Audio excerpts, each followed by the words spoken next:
Loria asin roadmap. Niya na di kan Central Office kan Department of Public Works and Highways. Nagagather na sinda ki data. Siyempre, before sinda ma-allocate kang pondo, bakoy ni karaw-karaw, dakulaon ang problema ka Legazpi City. Mapon sinda sa stage na aayuson na ninda ang mga data. Kaya, siyempre, natural, si Mayor Isiam kang Legazpi City properly coordinated sa opisina ni Congressman Loria. Siya unang tinawang ko ki primerong step tanganing mag-gather kan mga data regarding the flood mitigation kang Legazpi City.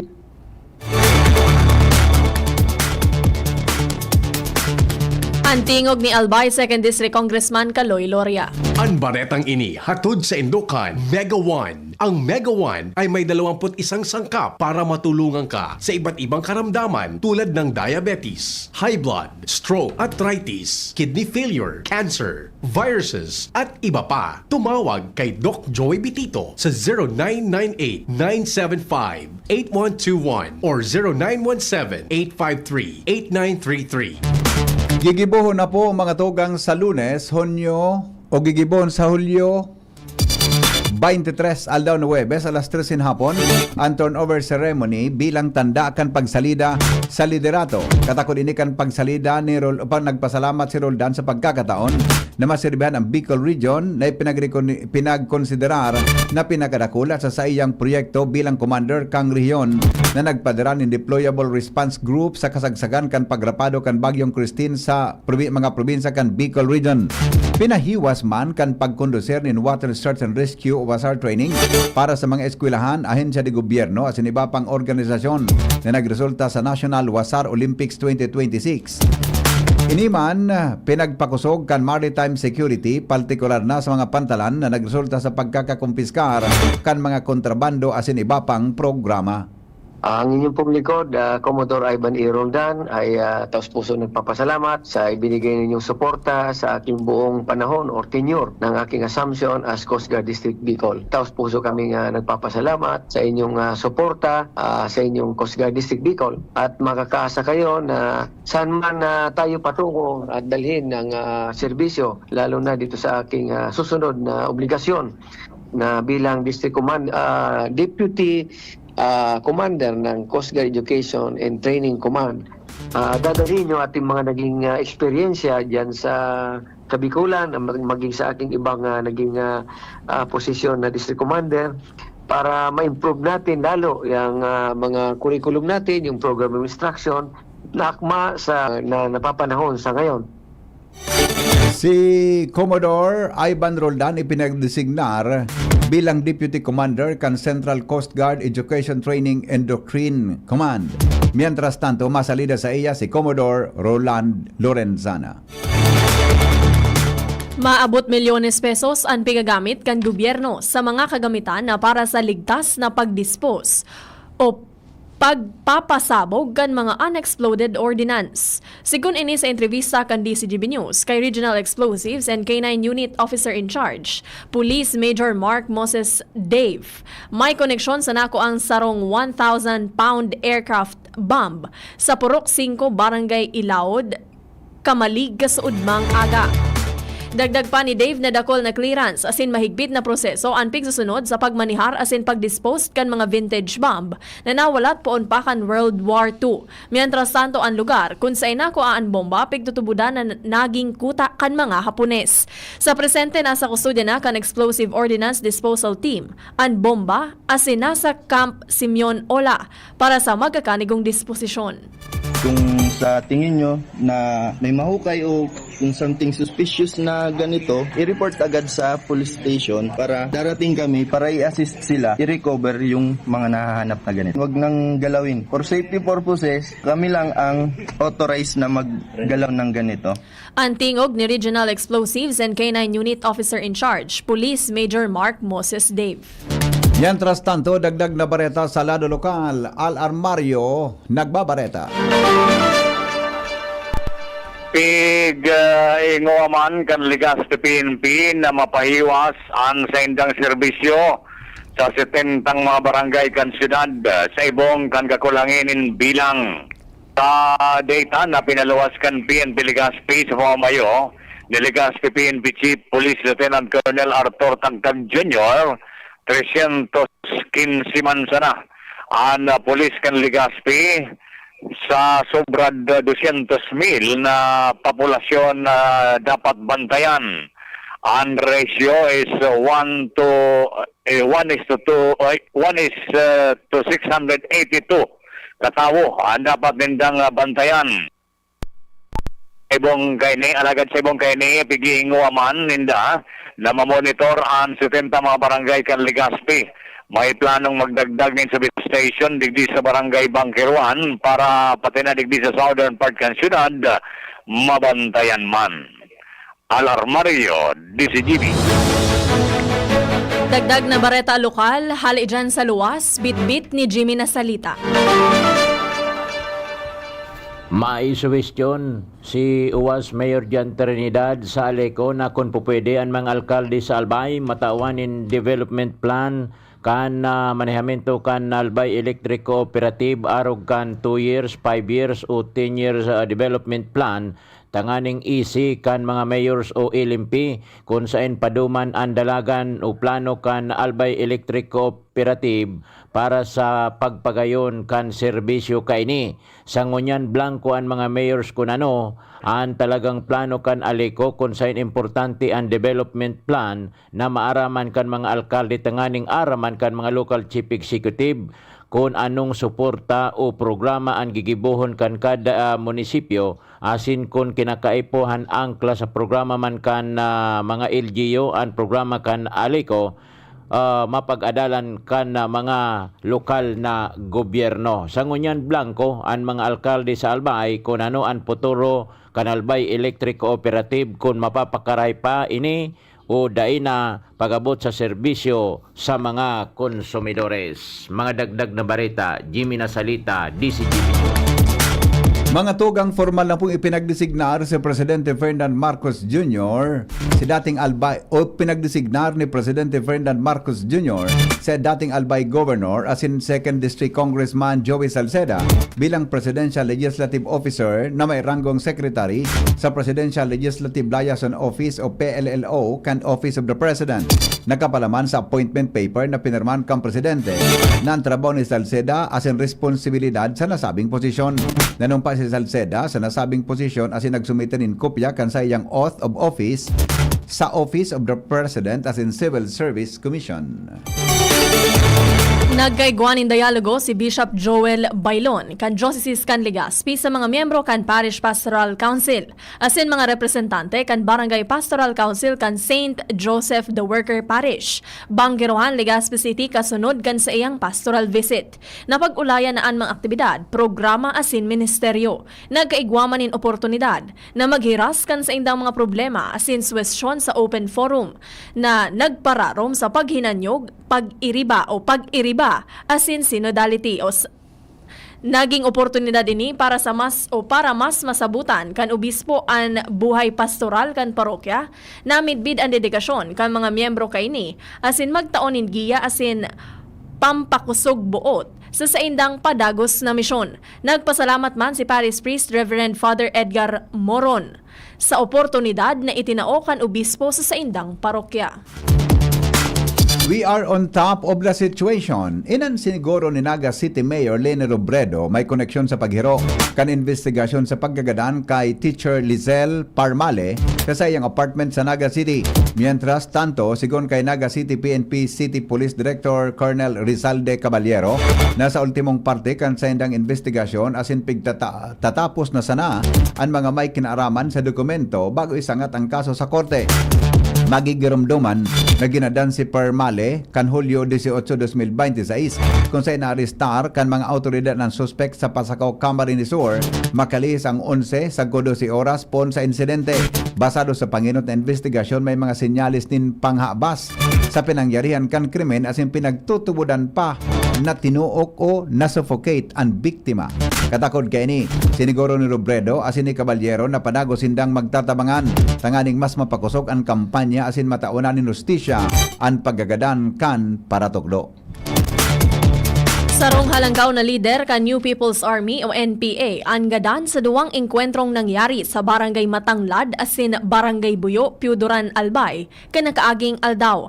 Sigon sa 49th Infantry Battalion asin 901st Infantry Brigade na pinamamayuhan ni Commander Brigadier General Emil Cruz. Nangyari ang engkwentro matapos na magpaabot ng impormasyon ang mga residentes kan lugar sa mga autoridad. Tulos na nagkondisir ng operasyon kung saan nagadan sa engkwentro si Nelson Nuida o alias Chubby kan LG1, SRC3 asin BRPC. Apwera kaini na konfiskar man sa lugar an apat na haralanggaw na kalibre nin badil asin iba pang kagamitan sa panglaban.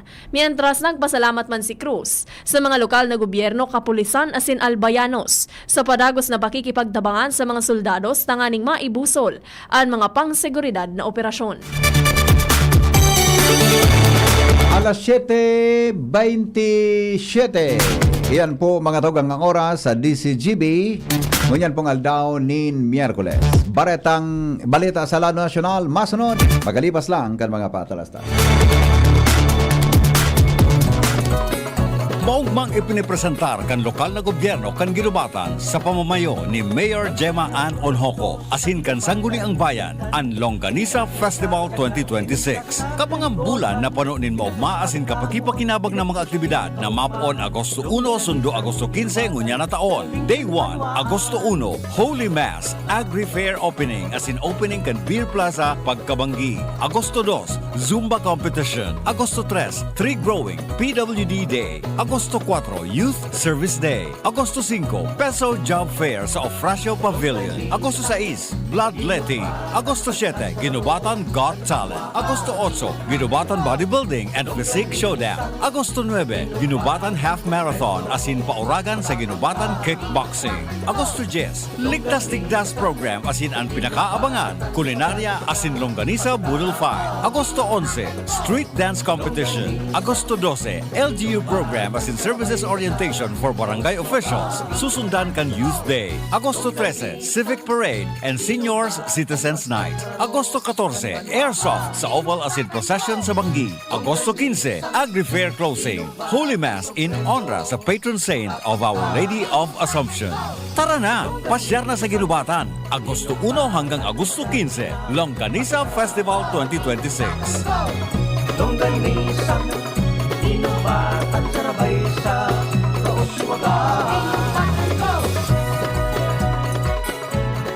Pag tayo'y may sakit, gusto nating gumaling agad. Pero di ba mas maiging gustuhin malayo sa sakit? Ang yakap ng PhilHealth, programa ng gobyerno na nagbibigay ng libreng pagpapakonsulta, pati mga lab test. Kaya payakap sa yakap ng PhilHealth. yakap ng PhilHealth nang tayo'y malayo sa sakit. Good news mga kapitbahay! Kayang-kaya mo na bumili ng iyong dream appliances. Mula sa modernong kitchen appliances, efficient washing machines, energy-saving air conditioners, at ang pangarap mong smart and Android Google TVs. Lahat ng yan ay nasa RRS Marketing. Ining high-tech, branded at latest na muyang appliances. Naku aming hulugan sa RRS Marketing. Ang swak sa budget na bagong refrigerator namin, nakuha ko rin sa RRS Marketing. At di lang yan, sa mga warranties, wow! Sulit na sulit! Pwede sa inyong school, sa bahay, sa opisina at sa inyong negosyo. Kaya ano pang hinihintay nyo? Punta na sa RRS Marketing region-wide. Durable, sulit, di kalidad, at abot kayang appliances. Sain ka pa! Siyempre, sa RRS Marketing na! Basta appliances, sa RRS, yes na yes! Ready to experience exciting rewards and luxury gaming. With New Star Online, get a chance to win through multiple daily leaderboards, from bingo big wins and daily bets to daily claim and welcome rewards, plus a variety of rewarding promotions available every day. Download the New Star Online app now and elevate your gaming experience with more daily rewards. For EGLD reference number MKTG-2026-0940-0941, 0943, 0946, 0947, 0949, and MKTG 2026-1210. Gambling is for persons 21 years old and above only. Gambling can be addictive. Know when to stop. Email responsiblegaming@pagcor.ph. Discover the beauty of playing brightly with New Star Online. Luxury entertainment now in your hands. Gambling is for 21 years old and above only. Gambling can be addictive. Know when to stop. Email at responsiblegaming@pagcor.ph. Maugmang ipinipresentar kan lokal na gobyerno kan Libon Albay sa pangingenot ni Mayor Attorney Mac Saison asin kan Sangguniang Bayan ang sarunggulan na selebrasyon kan Paroy Festival 2026. Ini sarong pag-onra sa mga paraoma sa kasamahal na patron kan Banuang Libon na si Senior Santiago El Mayor. Asin man ang pagpadagos kan tradisyon asin pagpapasalamat sa mahal na Diyos sa masaganang ani kung saan ang Banuang Libon midbid bilang rice granary sa Albay. Libon Paroy Festival 2026. Santiago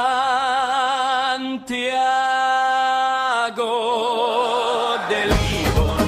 Ang mga aktibidad iyo ang mga minasunod. Hunyo 27, Miss Libon Guenyo. Hunyo 30, Kurit Libon Guenyo. Hulyo 9, Boxing Tournament. Hulyo 10 hasta 12, Pickleball Tournament and Albay Marathon. Hulyo 15, Blood Donation as in Traslasyon.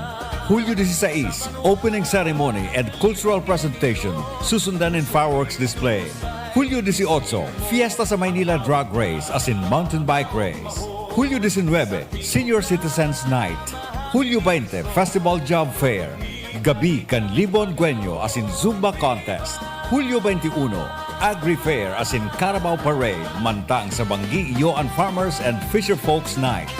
Hulyo 22, Kasalang Bayan as in Youth Night. Hulyo 23, Civic Parade as in Miss Libon. Hulyo 24, Procession of Barangay Saints. Hulyo 25, ang aldaw kan kapiestahan kan mahal na patron St. James the Greater, Senior Santiago El Mayor.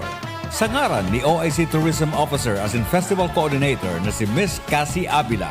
Happy Paroy Festival Banuang Libon. Santiago del Libon, namumutan niya mong patron sa saimon. Tara na, sabay ka na. Tara na, saan ka ba pupunta? Maraming mabibili sa presyong abot kaya. Huwag magalinlangan, huwag mag-isip. Shopping need not be expensive. Yashano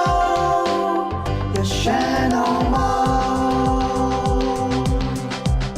Yashano Mall. Yashano. DZGB Barreta alas 7. Mga tugang oras sa bilog na Pilipinas. Alas 7:33 nin pagkaaga. Tinugutan po ni Presidente Ferdinand Marcos Jr. si bagong Armed Forces o kaya tinugon ni Presidente Ferdinand Marcos Jr. si bagong Armed Forces of the Philippines Chief of Staff Lieutenant General Antonio Navarrete na bantayan ang mamanuaan idepensa ang kada parte kandaga asin kadagatan asin siguruhon ang futuro kan nasyon. Ang marching order kang presidente kasunod kan chains of command sa Campo Aguinaldo kasabay kan pagretiro sa serbisyo ni EFP Chief Romeo Browner. Sigon sa presidente, mantang pigpapakusog kan gobyerno ang depensa, mantinidong ang prinsipyo na mantiniron ang katrangkiluhan, estabilidad asing kasaganaan para sa mga namamanuaan.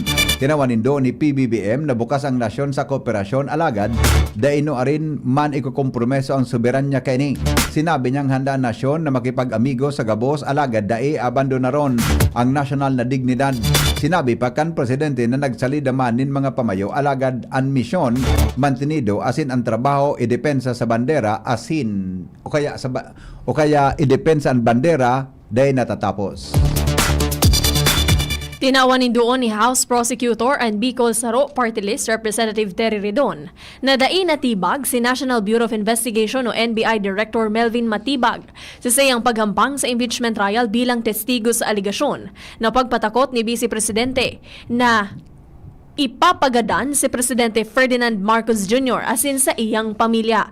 Sigon kay Redon, dain niya masabutan ang pigsasabi kan abogado kan depensa na chismis man sana ang nagkapira sa mga ipinahayag ni Matibag arog kan pagbatakot ni VP Sara sa buhay kan presidente asin iba pang personalidad asin ang pigigibong investigasyon digdi kan NBI. Tinawanin doon ni Redon na daiman dapat gibuhan in issue ang pag-endorso kan misis ni Matibag na si Laguna 1st District Representative Ann Matibag sa House Resolution na naglalaman nin Articles of Impeachment laban kay VP Duterte. Tinawan doon ni Redon o tiwala si Ridon na dai sa giraray matra yumpo ang depensa na tibagon si Matibag sa paghampang sa giraray kaini sa impeachment court ngunya na aldaw. Inaprubaran po kan Civil Service Commission o CSC ang qualification standards para sa mga bagong mukna na posisyon kan school counselor sa mga pampublikong eskwelahan sa basic education. Sigon sa CSC, parte ini kan pagpapautob kang Republic Act 12080 o ang Basic Education Mental Health and Well-being Promotion Act na may kamautan na pakusugon ang mental health services para sa mga estudyante.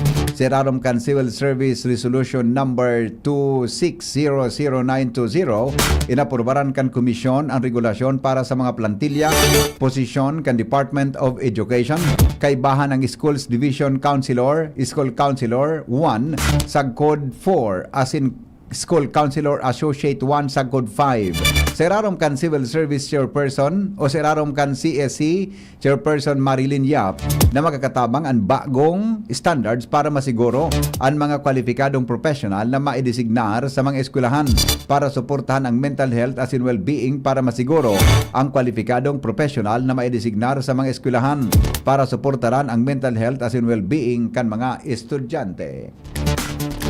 Kinumpirmar kan Office of the Vice President o OVP kan Martes na naghali sa nasyon si Vice President Sara Duterte para sa sarong overseas trip mantang nagpapadagos an sa iyang impeachment trial. Sa sarong pahayag sinabi kan OVP na kaibahan sa biyahe kan Vice Presidente as in pagduman sa Qatar, pag-atindir sa sarong forum as in event, kaibahan ang Filipino community sa United Kingdom as in sa Netherlands. Piglinaw man kan opisina kan dae o nadaing gagamito na pondo kan gobyerno si Duterte para sa bilog na biyahe. Enot nang sinabi kan Malacanang na natawan in Travel Authority si Duterte para sa iyang biyahe poon kan Hulyo 16 sa Hulyo 31. Kaibahan sa mga nasyon na sa iyang dudumanan ang Qatar, Germany, United Kingdom, Northern Ireland as in Netherlands. Baretangon yan sa ibang nasyon day mababa sa 3 ka tawo po ang nagadaan matapos makonfirmar na naulakitan kan hantavirus sa Anzotique, Venezuela. Sigon sa Health Ministry kang nasyon, 2 health worker ang nagadaan sa Barinas na pinag-investigaran may kinaraman sa nasabing virus. Alagad wara pang ebidensyang may kinaraman ng mga ini sa kaso kan hantavirus. Ang hantavirus ordinaryong naipapasa sa tawo sa pagikan mga kino, lalo na sa mga rural as in agricultural area. Pwedeng maulakitan ang sarong tawo kapag nasingot ang mga particles hali sa ihi, ati o liwoy kan mga infected na kino, partikular na sa mga kulob na lugar. Piglinaw man kan mga otoridad na wala pang scientific evidence na naipapasa ang virus hali sa tawo sa Venezuela. Baretang Sports, pinamarangkal kan Meralco Bolts ang Blackwater Bossing sa score na 116-114 para sa second straight sweep sa PBA Season 50 Governors Cup sa Inares Center sa Antipolo City. Nagrehistro nin 25 puntos as in 12 na rebounds ang returning import na si Antonio Hester para sa Bolts na nagrehistro nin 2-1 sa Group B, mantang si Chris Banchero and asin si Chris Newsome, parehong may 16 points markers. Sinabi ni Banchero na nagkamada ng tulong 4 points shots na talagang matibay ang kawat kan bossings, pero nagpasalamat siya na nagibuninda ang sa indang pagana.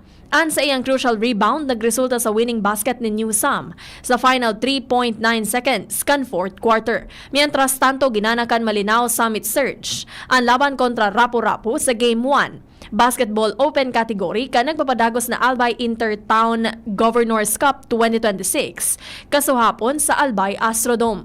Mantang sa Game 2, pinamarangkal kan nito ang malilipot Black Mamba sa score na 81-69 sa pagtapos kan fourth quarter. Oras Pilipinas. Alas 7:39 nin pagkaaga. Report sa kamugtakan kang panahon kasabay si Alexis Rivivar kan Pag-asa. Maray na aga po sa mga nakaantabay ngunyan sa DZGB para sa tuyang weather forecast ngunyang petsa 22 ng Hulyo, aldaw kang Miyerkules. apektado ng trough ng low pressure area itong Bicol region. Asahan niya to ang mapanganurong kalangitan na may mga kalat-kalat na pag-uuran, as in pagkikilat at pagdaguldol ang mamamatian sa buong Bicol region ngunya na aldaw. Maluya sagud sa moderatong duros hali sa norte sirangan ang iiral na may banayad sagud sa katamtamang pag-alonin kadagatan. Agwat ng temperatura sa maghapon tigatay maabot ng 25 to 31 degrees Celsius. Sa tuyang monitoring, palagos ng tigbabantayan itong low pressure area na sa luwas ng ating Philippine Area of Responsibility na huling nailing sa layong 1,235 kilometers sa sirangan ng southeastern Luzon. At ining LPA ay may halangkaw na tsansa na mabilog at maging isang bagyo within the next 24 hours. And once naman ito ay maging bagyo at maglaog ng ating PAR, ngunya na aldaw, ay aapodo natin itong si bagyong Quiapo. So ito na ang pang 11 bagyo na maglalaog sa tuyang Philippine Area of Responsibility this year.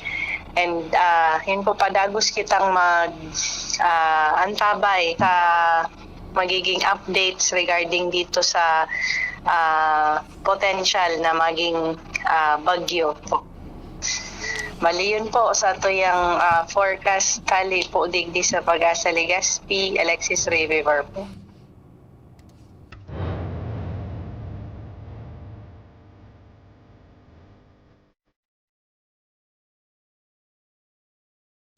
Mga tugang iyang pandetalyas kan DCGB, Bareta alas 7, sinurat mo ninyos Director Mardy La Cruz, katuwang si Jenny Balyaran, Nicole Ann Gloriana, sin Shara May Leron. Nasinan report kan Megaforce Patrol. Kami po sa inyong naging tagapagbareta. Ako po si Henry M. Ako man po si Jasmine Baloloy. Anhapot, susunod. Makalipas lang kan mga patalastas. Yan ang DCGB Bareta alas 7. Abangan giraray sa aga. An hapon, masunod na pagkalipas lang kay